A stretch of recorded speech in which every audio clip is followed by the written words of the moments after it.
விழுந்தவர்கள் எழுவதுவும் எழுந்தவர்கள் விழுவதுவும் முருகாவும் செயலாலன்றோ.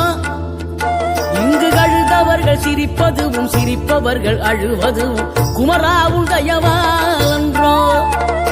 அந்தி பகல் எப்பொழுதும் தங்கு தடையில்லாமல் உங்கள் முகம் கண்ணிலாடும். தினம் எந்த நிலை கொண்டாலும் கந்தன் துணை என்றாலே வந்த வினை நல்லவோடும். பணம் பதவி தேவையில்லை பொன்பொருளும் நாடவில்லை முருகாவும் அருள் போதுமே. உயிர் வாழுகின்ற காலம் எல்லாம் மாளிகையில் நாட்டமில்லை குமராவும் நிழல் போதுமே. குமராவும் நிழல் போதுமே. ஆறுபடை வீடும் அருள் வழங்கும் முருகா அருகே நீ ஓடோடிவா. மூவிரண்டு முகம் சொலிக்க 6 கரங்களுடன்